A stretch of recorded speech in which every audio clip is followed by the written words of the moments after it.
I'm ready to do it. Oh God, sorry. Don't mind. The spotlight on me. My spotlight's gone. It's okay. As Rihanna would say, shine bright like a diamond. I won't sing. For those that are unaware, this week is National Eating Disorder Awareness Week, and I wanted to talk about that because I think food, exercise, body image, all of that, probably honestly I can count maybe on one hand the number of females that I know that have a quote unquote normal relationship with food. And I'm not saying, I mean, men have it terribly too. I'm saying I probably know a few more men that maybe double hands, but I think the fucking war that we have with ourselves, how we view our body, and then how that manifests with food, you know, exercise, all of that is, it's honestly, it's mental warfare, and it's devastating because it's like your own enemy. You can't get away from it. It's in your head, you know? And I wanted to talk a little bit, just open a conversation. I guess it'll be like a one-sided conversation because you can't talk back. You can leave a comment. But share a little bit about, I guess, my experience, and hopefully if there's anyone struggling, maybe it's, if anything, misery loves company, and hopefully if you are not seeking help, and maybe it'll encourage you. I don't know. I'm gonna just like word vomit into the vortex. Hopefully some of this might be helpful to someone. 12 years old. I think like up until 12 years old, I loved food. My life revolved around food, probably to an, I guess to the opposite, unhealthy level. My brother and I loved to eat, and eat to failure. It was like there was no like moderation, I guess. We would have like eating competitions. Anytime we went out to eat, any holiday, I remember it was like a feat of strength, and we were just like so proud. Who could eat the fucking most? And I loved food, and when I was younger, never really thought of my body outside of just, it's just what I'm in. Like, this is just my skin.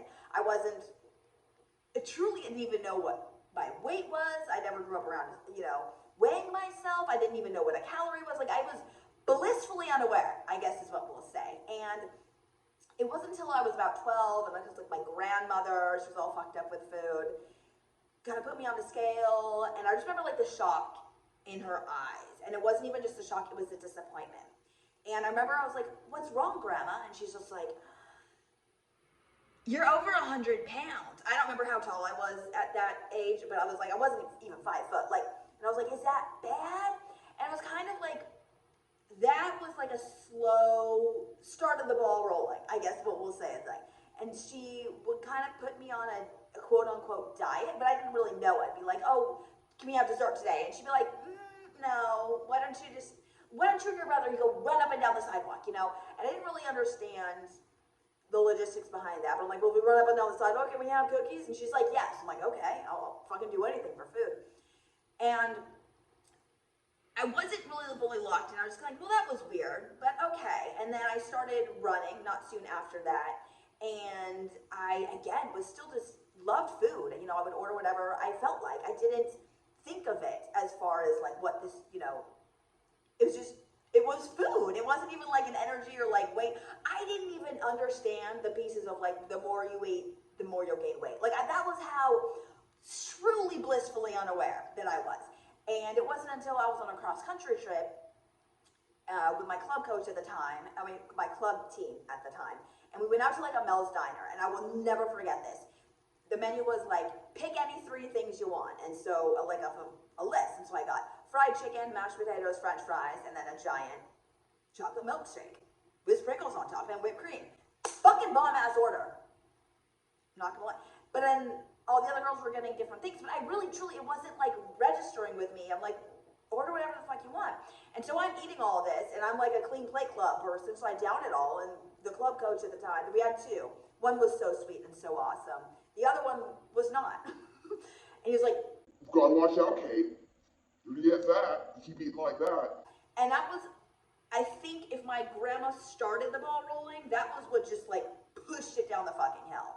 And then at that point, it was like, I stopped and I looked around and I was like, oh my God, my teammates salad and like, you know, not eating their entire thing. And I was like, oh, they're a lot thinner than I am.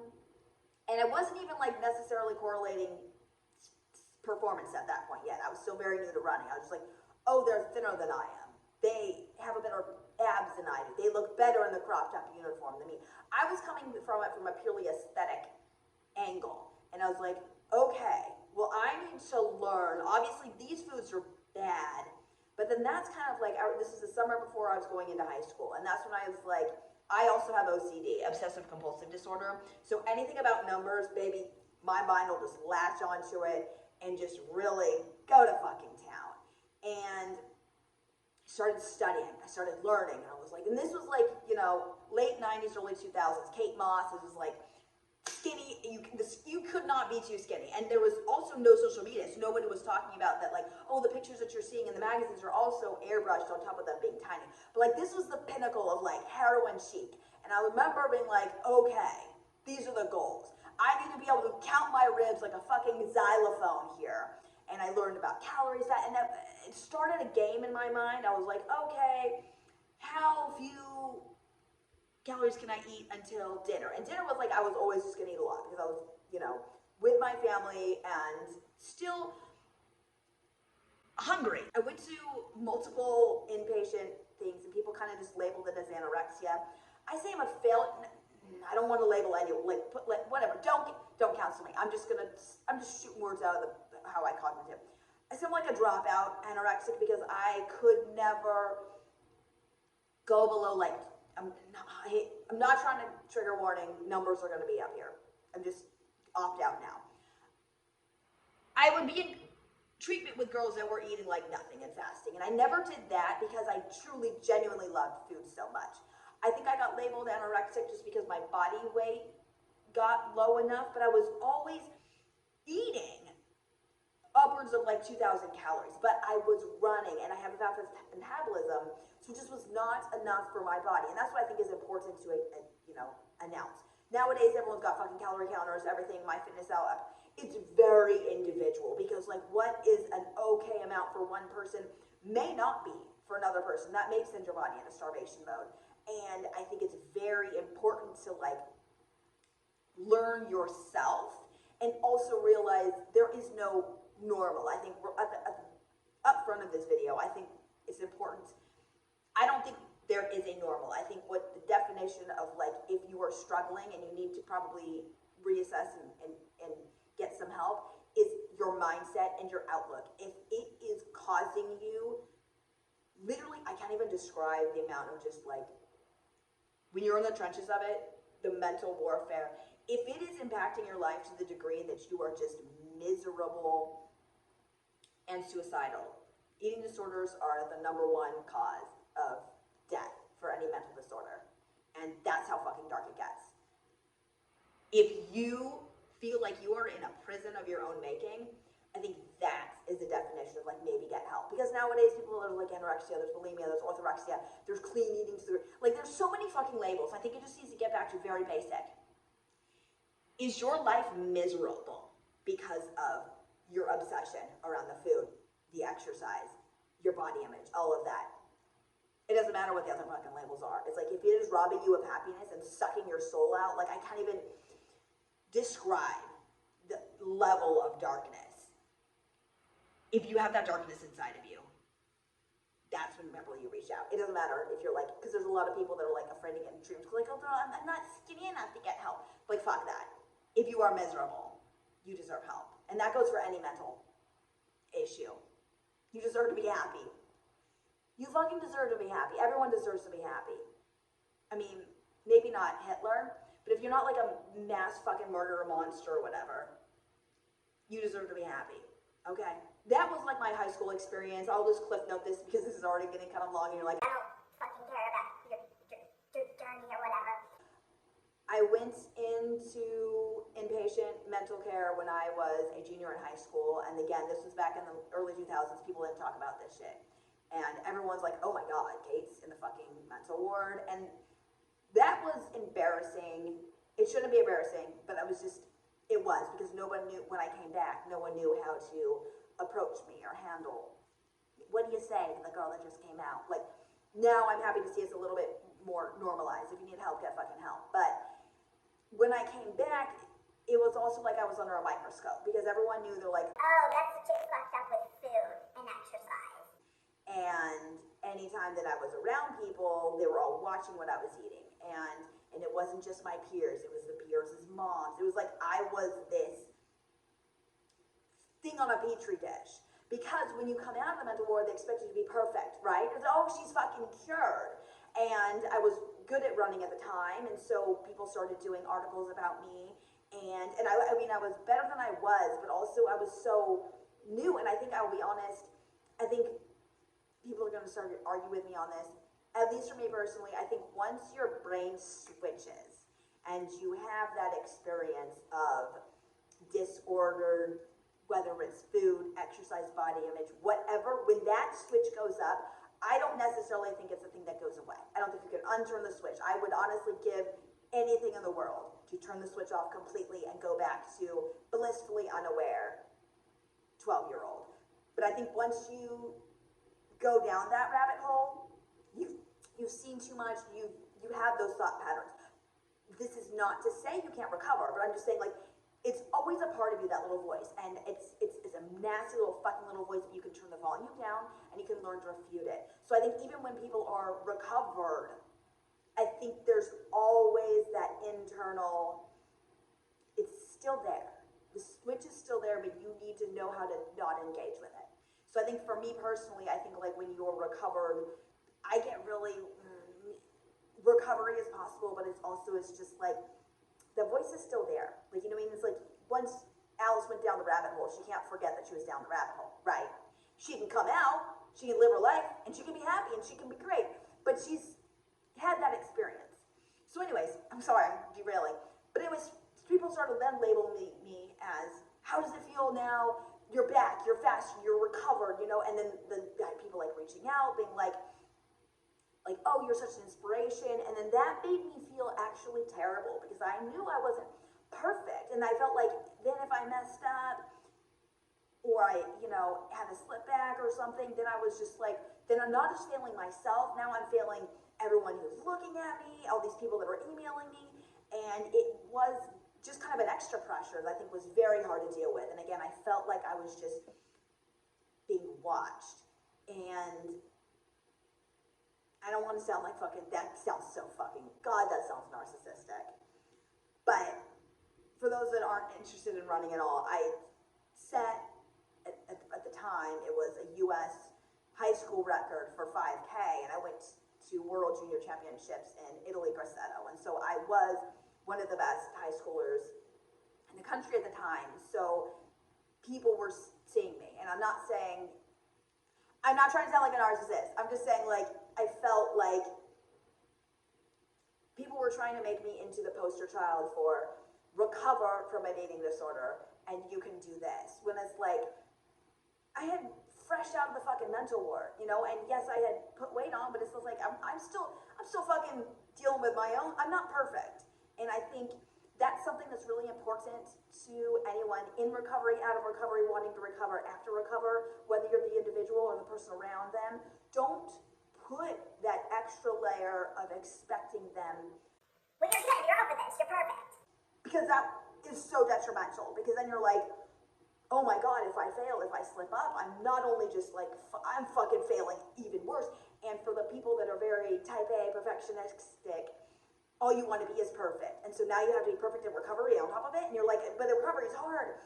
And I think also it's important to realize that everyone slips up. It doesn't matter if you're fucking, I'm trying to think of the best world record recovery person. Like, even if you're a gold medal, I mean, no one has ever not had a slip up. And if you start having a slip up and then you're like, now I'm fucking failing, that's a mindset that's going to send you way back. And it's just like, it's not pessimistic to say this, I think it's realistic. Expect slip ups, but get back on track, I think. And I think if you're a person either struggling with an eating disorder and you're in recovery, or a person who knows someone in an eating disorder, allow them grace and slip ups, because you don't know unless you're in it, you don't know the fucking warfare it is. And berating them for a slip up is not going to help anyone. And this is actually just a quick tangent for anyone that's dealing with maybe a loved one or a friend of someone with an eating disorder. I think there's two important things. One, you can't make anyone recover. You can't do it. You can't fix someone. You can't just You're like, oh, I'm going to fix you. I'm going to save you. You can't do it unless they want to on their own volition. You can't do it. okay? Second of all, try to see them as two different people. Isn't that crazy? I parallel eating disorders with addicts, okay? It's like there was the person that you know and the love, but then there is this monster inside of them. There is this eating disorder, there is this voice that is so heinous and horrible that it will make them turn into ultimate liars, manipulators. It will tell them, it will make them do things that they would never normally do to you. They will lie, they will cheat, they will do anything for their quote unquote fix, which is either their food, like it doesn't, the list goes on. But it's like in those moments where you're so frustrated and you're like, I fucking cannot deal with this person anymore, scope out and be like, look, I hate their eating disorder, not them. And I am not saying that gives an excuse to the person with an eating disorder, because you know, you need to take accountability and like refute that voice, to not be a master manipulator and a liar and a cheat and everything. Is like, but at the same time, work with what you have to both people. Person that's struggling, you know, to recover, and the outsiders. Work with what you have. When you are so frustrated, maybe leave the room. Maybe like be like, hey, because your mental sanity, yes, is important too. Don't go down with the seeking ship. Like if there's, that was kind of probably my first point. Someone that, if they don't want to recover, don't go down with the fucking Titanic. Like I will say this, I have been in treatment with people that I know I have to cut off because like they want to stay sick. I can't go down with your sinking fucking ship, you know. And for your own sake, get the fuck out. Pull a Kate Winslet. Let Leonardo DiCaprio. Get on your own door. If you need to cut people out of your life, so be it. Because I've had friends I've had to cut off. I've had friends that I've watched that are slowly dying. I've had friends that have died. I know people that have committed suicide because of this. And it's just like, this is the level of how bad it is. And it's very nuanced and very hard because no one necessarily knows how to handle it, because it is different for everyone. You know what I mean? So whether a loved one or your person suffering, it's just like, know that your journey is going to be fucking different. There is no roadmap for this, okay? I'll circle back to my thing. So anyways, I graduated high school. I ended up joining and running professionally with Nike, and I was doing well at the time. As far as, I think this is why I pointed out, I don't think my label is necessarily strictly, it's not anorexia. I love food. I love food so much, and running, so I was never able to not eat it. And also, I knew I needed to fuel myself in order to run. Running saved my life, pure and simple, because I love running more than I love being thin, I guess, or whatever. I love running, and I know what it feels like. If you're not fueling yourself, you can't do it, okay? But I'm not saying that I was perfect, because I was still had that brain chatter, and I was still fearful, and it was just like, it was hard. I think it's, and I'm not even going to say I'm 100%. There is no normal, I think, is what is important. I think if you're functioning the best of your ability and you're not hooked up to a tube, or, you know, I mean, like, first of all, sorry, this is going to be another fucking tangent. I was berating myself the other day because I'm like, oh God, I should just be fucking normal after so many years, you know what I mean? And I had the coach who actually coached me at Nike, Alvaro Salazar, who truly helped me insurmountably, I think saved my life multiple times, was like, hey, there is no normal. As long as you're doing the best that you can, give yourself grace, because there's no reason to, on top of whatever you're doing, to lump more guilt. Because I think a big part of recovering from whether it's an eating disorder or anything is self-love, which sounds so goddamn fucking corny, okay? I know it sounds corny, bear with me though. But I think like if you offer yourself self-love, that's like kind of the light at the end of your tunnel. It's like, hold on to that little rope, you know what I mean? And adding guilt for not being quote unquote normal, quote unquote perfect, quote unquote, I had so much pressure that I felt, and I'm sorry, but it's just like, I felt judged by my parents and by my family and by my friends, and I carried that around. Like, I think that's also something to point out. Like, I'm not making excuses for anything, because I think the outside people, friends and loved ones with a person with an eating disorder, is very hard to navigate because it's very frustrating. But also please remember that some things that you say and you do, it will cut a person to a core that they'll never forget. You know what I mean? And it's like, you can rebuild relationships, but you don't forget to. And some of that stuff is so hurtful that it cuts you to the fucking core. I think that's another thing to point out. Sorry, this is getting really fucking long. Is while you may not die from an eating disorder, you could lose all of the people that you do love and make life worth living, because it destroys relationships. It erodes them, and you can get them back, but they change, and it takes a long time, and some of them you can't get back, ever. So even if you're necessarily alive, you may have killed relationships, which is very sad to be robbed of that. Anyways, I'm going to get back to what I was saying as far as guilt and pressure. And I think it's dangerous to feel like, oh, I'm never going to be normal with food or normal with exercise, because there's a part of me that is like so envious of people. Like, God, why can't I just be normal again? I'm 12 years old. And I don't think that's nothing, because first of all, you don't know what's inside someone's head. You know what I mean? And maybe they're struggling fucking worse than you. So I think we need to toss that out. And also, don't get mad at yourself for where you're not. Be proud of yourself for how far you've come. It's like, you know what, I'm never going to be normal that we're getting rid of, but I'm the best, you know, functioning that I can be. You know what I mean? It's like if you get your spark back, get your happiness back, and that's what I'm saying. I think that's the barometer. How is your mental outlook? You know what I mean? You don't have to ever eat a certain way. There is no normal defined. I think if we're defining this as far as like, how are you happy? Are you at peace? Are you not at war with yourself every goddamn day? Do you not want to fucking die because you can't deal with that? Do you feel like a dolphin stuck in one of those fucking nets because your whole brain is like this interwebs of like food, it's just input, output? Like, if you feel like a dolphin in a fucking net like that, that's sick. But if you are able to cut the cords of those and free that dolphin, I'm gonna run with this fucking dolphin fucking metaphor. If you are a free dolphin swimming, jumping up in the air, like beautifully, like one of those fucking Lisa Frank, you know, posters where you like the colorful fucking dolphin against the moon, if that's your level of like, you know, freedom and everything, great.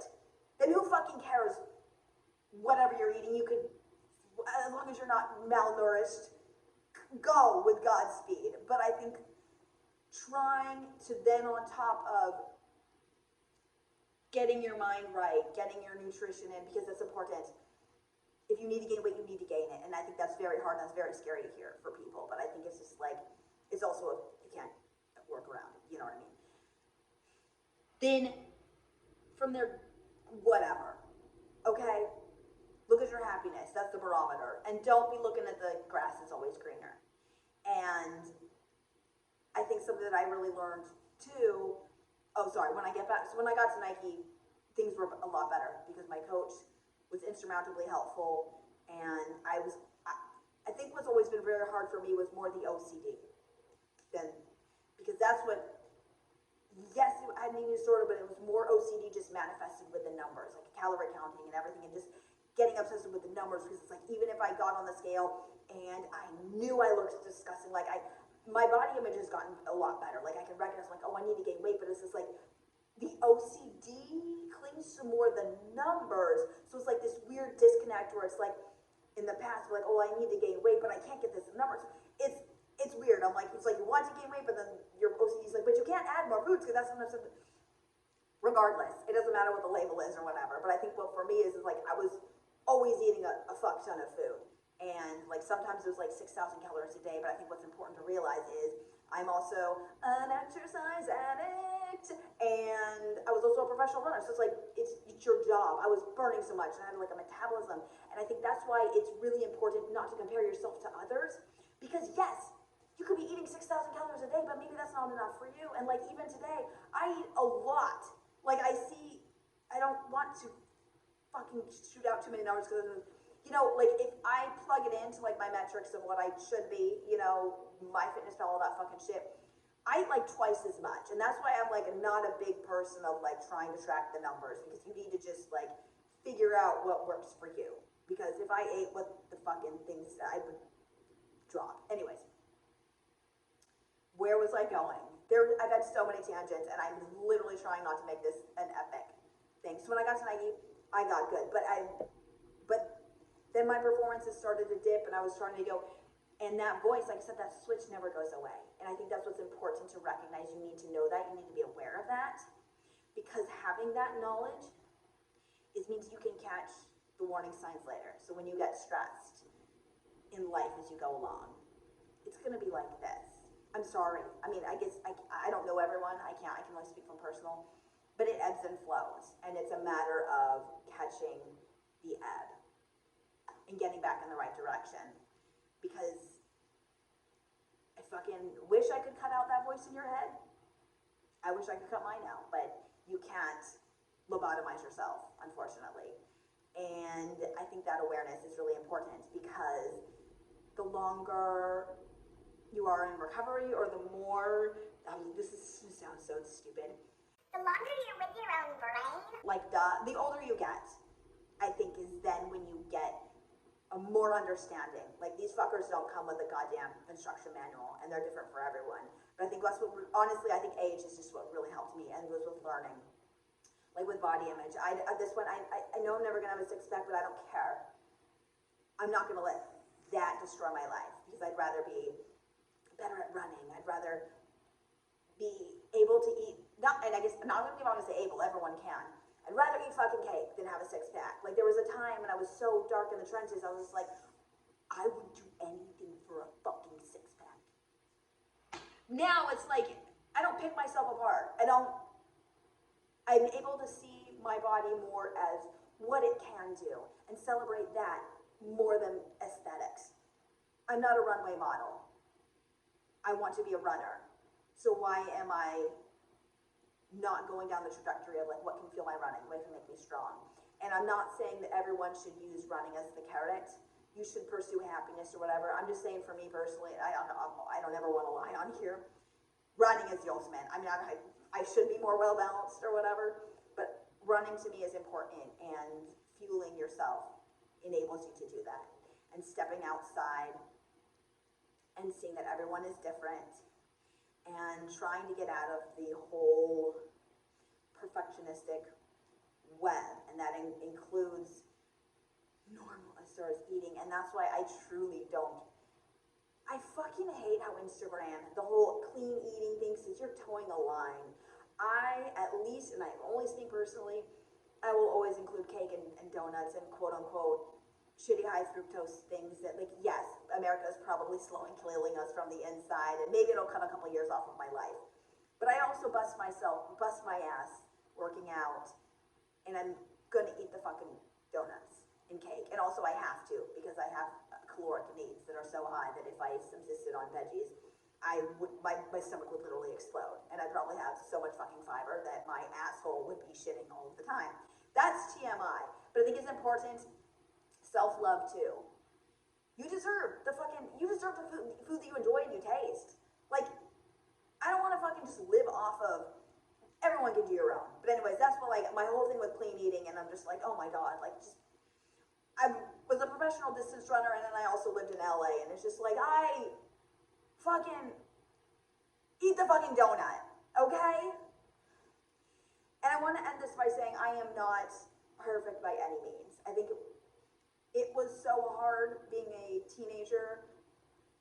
The only person, well, there was one other girl that had been in the high school in the entire years of existence that everyone had known had been in, my god, that everyone had known had been in a mental ward. It was the two of us, okay?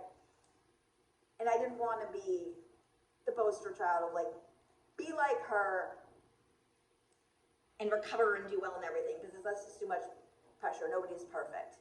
So don't put that on anyone. If someone wants to step into that role, applaud them, but also be kind with them and gentle, because no one's perfect, and these are truly horrible, monstrous voices in your head. Like I said, #1 killer of all mental diseases. And it goes up and down. And but it goes up too, because I don't want it to sound like you shouldn't recover, but I think what's important is offer yourself grace, and also to be able to give yourself permission to be like, I'm struggling, you know what I mean, and reach out. I feel like that dolphin slowly just suffocating, and I want to be the Lisa Frank dolphin. And I think I'm gonna close this because it's getting way too fucking long. I still have that fucking voice. I don't think you can get away with it. But I am proud that I am a hell of a lot better than I ever was. And I'm proud of the victories and the amount of, God, I hate the term, self-love I've been able to give myself. Permission to just enjoy the fucking cake. Permission to know that, like, you don't have to punish yourself doing A, B, C, D, D, D, D before you can get the cake. You don't have to fucking stand in front of the mirror and dissect yourself, scrutinize yourself, and tell yourself you're a piece of shit because you don't have abs. Like, the mental freedom. And it makes me so sad knowing when other people are suffering with that, because it's truly the worst. And it's also sad knowing just how prevalent and common it is. And it's sad that we are often our own worst enemies. And I want to say, if you're struggling, I empathize. I'm here with you. I've been there. You know what I mean? And I think there's this, I hate the word, special kind of understanding of people that have been through that, down the rabbit hole. Because until you've been there, you don't, and it's something against you. I'm actually jealous and I'm so envious you don't know what's at the bottom of that rabbit hole, because it's honestly soul crippling, crushing, destroying torture. But you can crawl your way up. And I think the first things are honestly just recognizing that you're down the hole and having the courage to admit that to yourself and seek help and do whatever you can to find the people that can help pull you up, because that's also, you need a team. You know what I mean? And my coach, Alberta, was just a pinnacle of helping me crawl out of that and find that for yourself and fight for that, because you are worth fighting for and you are worth having happiness. And holy fuck, this was way too goddamn long. I'm gonna end this quickly with a couple things that I think people that are on the outside can do if you're struggling, or you see someone struggling. Honestly, the worst thing you can do if you don't really know the person is body shaming them or going up to them, making fun of them if you're out to eat or whatever. Like, there was literally nothing worse than when I would go out to eat with people and you know they're goddamn watching and they're saying things and snickering or whatever, and I've had people make comments. Don't ever fucking do that. If that's what your approach is, just shut the fuck up and go away. Say nothing. Say nothing, okay? If you are very close to the person and you know, maybe gently intervene, but also know that they may fight you on it. And until someone is willing to recover on their own, you're probably going to do more damage than good. Now, if you're a parent, obviously you need to intervene right away. But I'm saying strictly more of like, if you're a friend or a wayside person, until they want to recover on their own, you can't force them. I think as parents, it's different. You need to fight for their life and like save them and forcibly put them in, technically forcibly put them in their treatment, but also do it kindly, because like, you can also destroy relationships. It's a both way. And I think I'm just going to get back to treat them like they're two different people. There's a person you know and you love, and then there's this monster inside of them that they're also trying to fight, and offer them a little bit of grace. Because I think the most helpful things, at least for me personally, is